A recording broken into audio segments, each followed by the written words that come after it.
2D and 3D SEG-Y gathers are loaded using the SEG-Y loader, just like the 2D and 3D stacks. Select the SEG-Y loader option in the Doug Insight launcher and launch. Fill out the basic settings specifying the type of data, 2D or 3D, and the domain, time or depth. The final question differentiates stack data from gathers. Note that you can define 4 different types of gather, the most common being offset, which I'm going to select. A single file or multiple split files for the same volume can be selected as input. The Trace Header Analyzer is a great way to get familiar with your data. For small volumes with just a few tens of thousands of traces, select all the traces for analysis and click Jump to update the view. The analyzer displays the most likely byte locations by default, and with all traces selected, the complete range of values can be checked for consistency with expected values. For this volume, there should be a single inline value 1802. This matches byte positions 9, 17 and 189. The SEG-Y standard value for inline is byte 189, but any of these byte numbers could be used to load the inline value. I also expect crosslines in the range 1348 to 2248, which can be seen at byte locations 21 and 193. The crossline range is followed by square brackets around number 4, which shows the increment of the crossline, meaning that this data will be loaded as every 4th crossline. The SEG-Y standard value for crossline is byte 193, which gives me confidence that this volume is SEG-Y standard. If this is the case, byte 37 should be the offset value. Byte 37 shows a range of values, 190 to 6115, which matches my expected range of offset. It also shows square brackets around the number 75, telling me there is a regular 75 meter spacing between offsets. The X and Y values are located at bytes 181 and 185, which is SEG-Y standard. They are also located at bytes 73, 77, 81 and 85, which is very common. To investigate individual values, change the number of traces to 1 and jump to trace 1. The very first trace shows inline 1802, crossline 1348 and offset 265.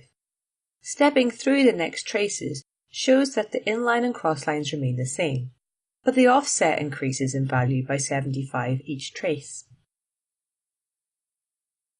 Changing the number of traces to 2 and updating using the jump button, the range and increment between 2 traces is calculated, confirming trace by trace that there is a 75 meter offset spacing.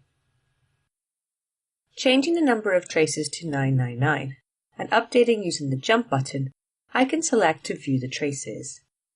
This quick preview shows the amplitudes being loaded and gives me confidence that the data is good. Now I am familiar with the trace data, I can close the trace analyzer. I must type the correct byte locations into the inline, crossline and offset boxes if they differ from the standard byte locations.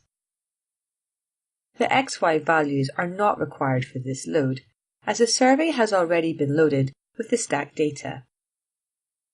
The default filters are set up to remove unusual data that has problems and keep the data consistent. They also provide the option to remove a specific value or range of incoming values from any of the headers if required.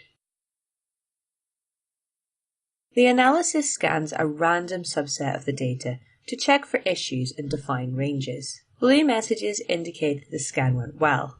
Orange and red messages are warnings or errors that should be investigated before continuing.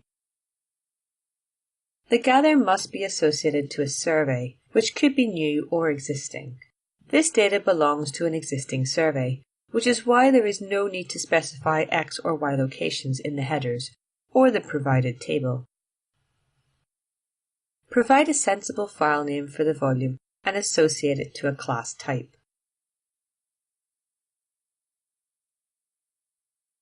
The Advanced Gather Compression option is available with a Data Manager license and enables you to compress the gathers on disk. This option trades a small amount of precision for a lot of disk space, which is important for large volumes such as gathers.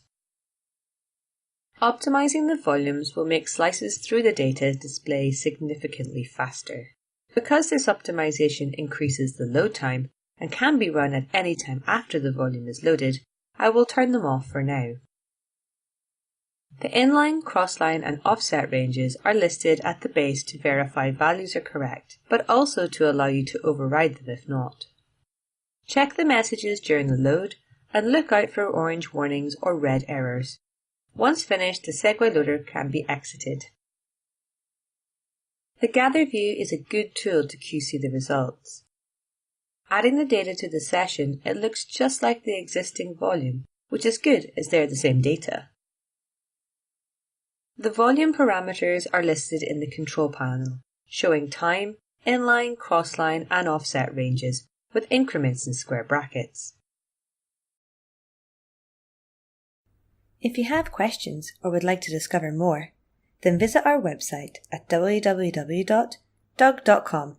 And remember, have fun with Insight.